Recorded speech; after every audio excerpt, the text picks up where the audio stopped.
Olá, bem-vindos à nossa conversa de hoje.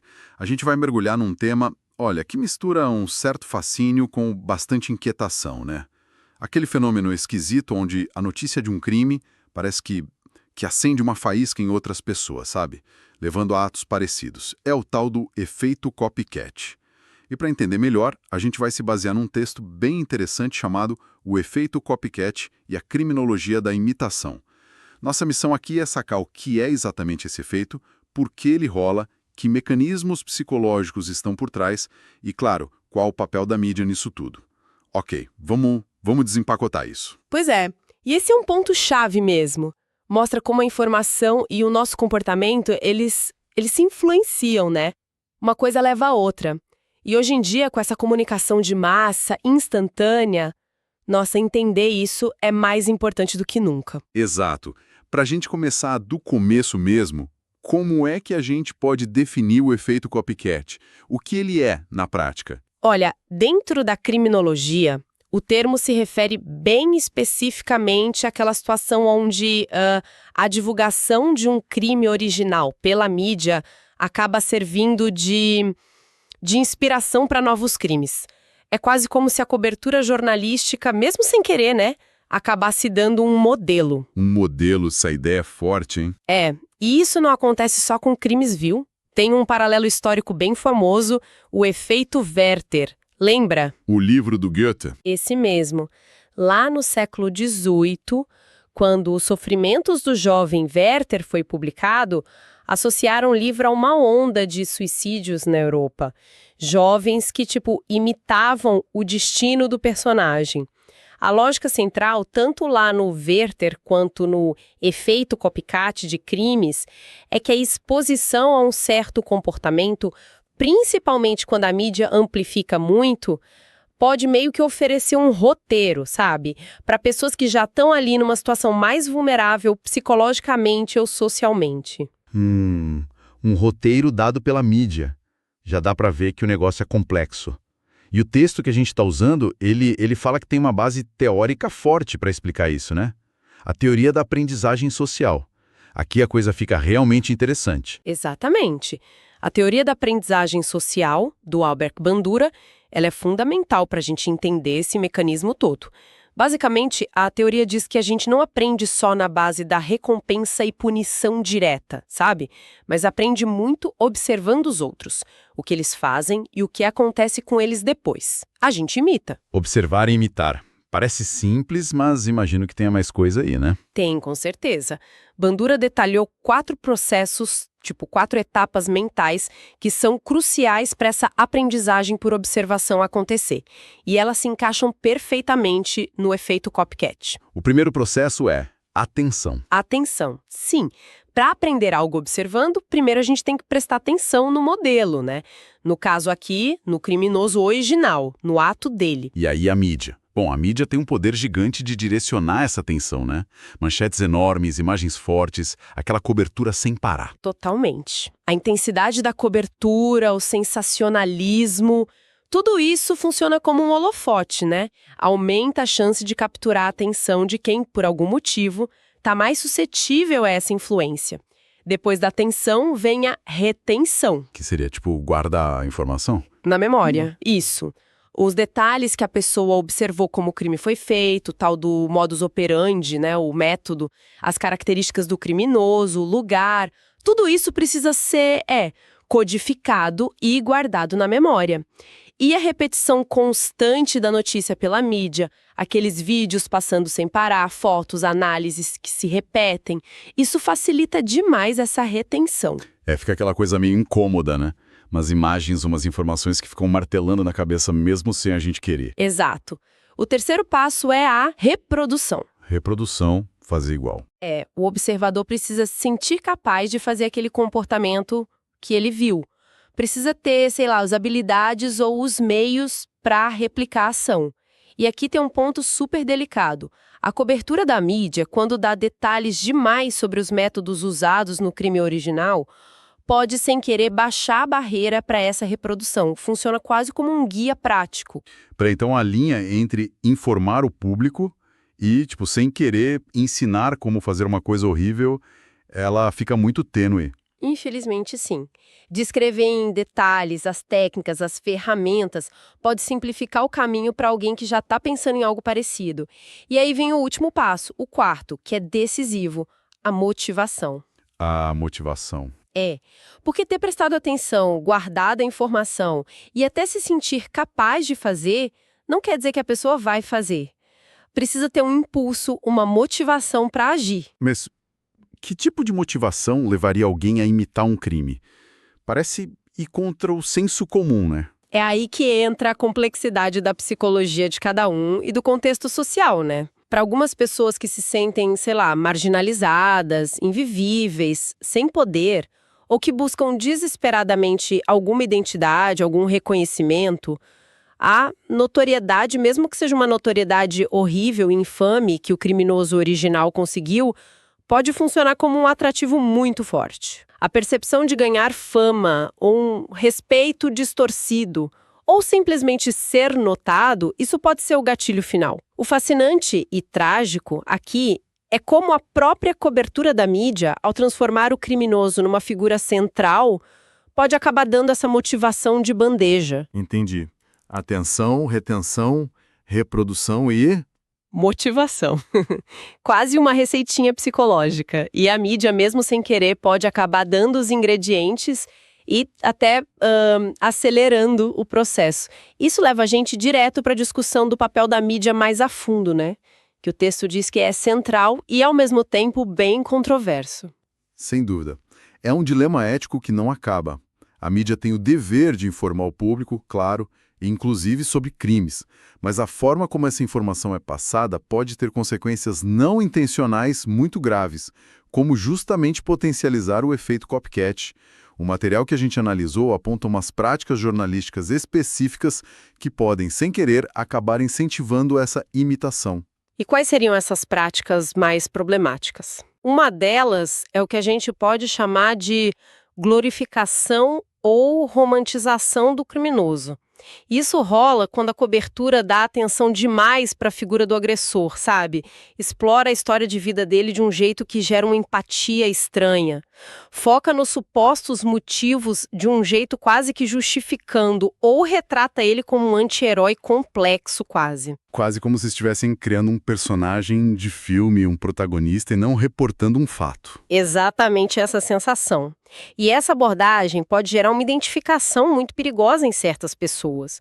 Por isso, uma das recomendações para uma cobertura mais responsável é justamente o contrário.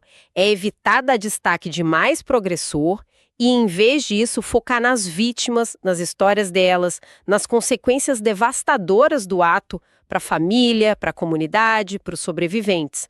Mudar o foco do criminoso para o impacto humano real. Faz todo sentido. E sobre os detalhes do crime? A gente já falou do risco do modus operandi.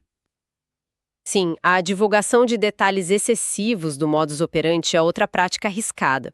Descrever com muitos detalhes como um crime foi planejado, que ferramentas foram usadas, como as vítimas foram abordadas, isso pode mesmo funcionar como um manual sem querer, como a gente viu na etapa de reprodução do Bandura. A recomendação aqui é bem clara. Omitir detalhes técnicos que não são essenciais para informar o público, mas que podem servir de guia para imitadores. E o tom da cobertura? O sensacionalismo, como entra nisso? Ah, com certeza. O sensacionalismo, usar linguagem muito carregada emocionalmente, títulos bombásticos, explorar imagens chocantes repetidamente, criar uma narrativa quase de novela ou de filme em volta do crime, isso aumenta demais o impacto emocional da notícia.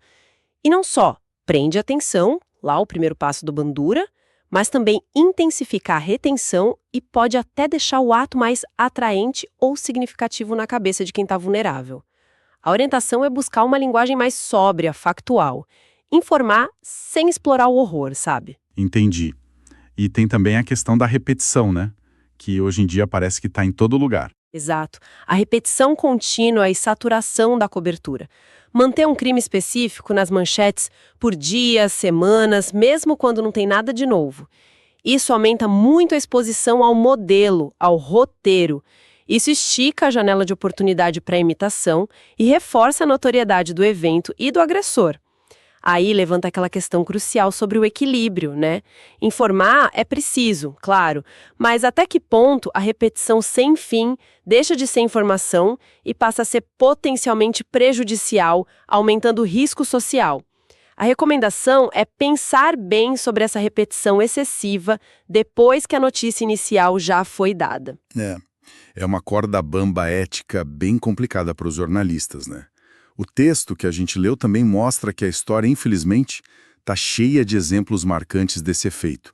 Você pode trazer alguns desses casos para a gente visualizar melhor? Sim, o texto cita alguns que viraram paradigmáticos. Um dos mais trágicos e que influenciou muito foi o massacre de Columbine, nos Estados Unidos, em 1999. Aquele ataque a tiros na escola teve uma cobertura de mídia gigantesca, super detalhada na época, e infelizmente virou um modelo sombrio. Modelo? Como assim modelo? No sentido de que dezenas de outros ataques a escolas e planos de ataques no mundo todo foram diretamente inspirados por Columbine. Muitos dos agressores que vieram depois citaram os atiradores de Columbine explicitamente, imitaram detalhes específicos, tipo as roupas, aqueles sobretudos pretos famosos, a data escolhida perto do aniversário do Hitler, como foi em Columbine, o tipo de arma, até trechos de manifestos. O impacto foi, assim, profundo e durou muito tempo. Nossa, é realmente sombrio pensar no alcance disso. Totalmente. Dá um arrepio só de pensar nessa cadeia. E o texto também cita um filme Assassinos por Natureza. Sim, o Natural Born Killers, né?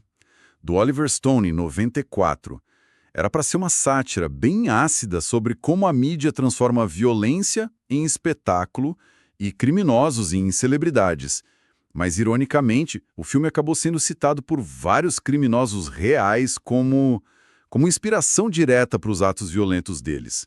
Alguns tentaram imitar os personagens principais, aquele casal de assassinos que ficava famoso na história. Que ironia macabra! E aqui no Brasil, o texto traz exemplos relevantes?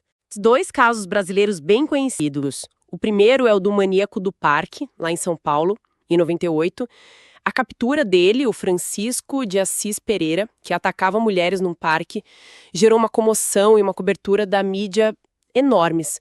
Na época, além do pânico geral, que era compreensível, teve relatos, investigações sobre tentativas de crimes com um modus operandi parecido, sabe? Explorando a vulnerabilidade de mulheres em lugares mais isolados. Isso levantou a suspeita de imitação na época. Eu lembro do clima de medo que ficou. E o caso mais recente que o texto menciona. Foi o caso Lázaro Barbosa, em 2021. Aquela caçada humana de 20 dias lá no Centro-Oeste foi transmitida quase como um reality show por parte da mídia, né? Cobertura ao vivo, especulação, detalhes da fuga, dos crimes. Essa espetacularização toda gerou um debate público bem importante sobre o risco do efeito copycat, questionando se o jeito que a história estava sendo contada, transformando o fugitivo numa figura quase mítica, não podia estar, sem querer, inspirando ou encorajando outras pessoas com tendências violentas. Sim, lembro bem desse debate rolando em tempo real enquanto a cobertura acontecia. Fica muito claro que o fenômeno é real e as consequências podem ser devastadoras. Diante disso tudo, então, o que isso significa na prática? Como é que a gente lida com esse fenômeno tão complexo? Pensando em prevenção, na responsabilidade de quem produz, de quem espalha informação. Olha, a prevenção passa muito pela forma como esses eventos trágicos são cobertos. O texto que a gente viu, ele compila uma série de recomendações de especialistas em saúde mental, criminologia, ética jornalística, que buscam uma cobertura mais segura, mais responsável. A ideia central não é censura de jeito nenhum ou silenciar, mas é informar com consciência do impacto que isso pode ter. Então não é sobre não noticiar, mas sobre como noticiar. Quais seriam as diretrizes principais, então? Exatamente. Relembrando o que a gente já falou. Primeiro, evitar o sensacionalismo e a linguagem que glorifica o crime ou o criminoso. Usar um tom mais sóbrio, factual. Segundo, omitir detalhes técnicos desnecessários sobre os métodos, seja no crime, seja em casos de suicídio, para não dar aquele roteiro que ninguém quer. Terceiro, mudar o foco do agressor para as vítimas e para as consequências, humanizar o impacto da violência. E o que mais? Muito importante incluir informações de ajuda e prevenção sempre que der. Ao noticiar tragédias, incluir contatos de apoio psicológico, disque denúncia, informações sobre saúde mental. E como a gente já falou, pensar muito bem sobre a repetição excessiva da cobertura. Avaliar se ainda está informando ou se está só prolongando a exposição e o risco de imitação. Se a gente conecta isso a um quadro maior, é reconhecer o poder imenso que a narrativa da mídia tem sobre o comportamento das pessoas, individual e coletivo. Entendido. Então, para a gente amarrar a conversa, o efeito copycat não é lenda, é um fenômeno real, psicossocial, ligado à nossa capacidade de aprender observando os outros. O jeito como a mídia mostra certos crimes pode sim piorar esse efeito. Mas existem diretrizes claras, uma busca por uma abordagem mais ética, mais responsável para diminuir esses riscos. Não é censura, é consciência editorial, responsabilidade social. Exatamente isso. A existência do efeito copycat, como o texto base ressalta, é uma prova muito forte do poder da informação e da observação para moldar o comportamento humano. Entender esses mecanismos não é só um exercício para acadêmico ou um dilema para jornalista, sabe? É um passo essencial para a gente ter uma sociedade mais consciente do impacto das suas próprias histórias, das suas narrativas. E para quem acompanhou a gente nessa análise, talvez fique a reflexão, né? Sobre como nós, como consumidores, e até, sei lá, como passadores de informação nas redes sociais, como a gente pode ter um olhar mais crítico sobre a cobertura de eventos trágicos. Será que a gente está atento a esses riscos de glorificação, de sensacionalismo, ou até, pensando mais além, até que ponto o jeito que a gente debate e compartilha notícias de crimes nos nossos próprios grupos pode, mesmo que em menor escala, acabar alimentando dinâmicas parecidas de imitação ou de um fascínio meio mórbido? Fique aí a provocação para a gente pensar no nosso papel nesse ecossistema todo de informação.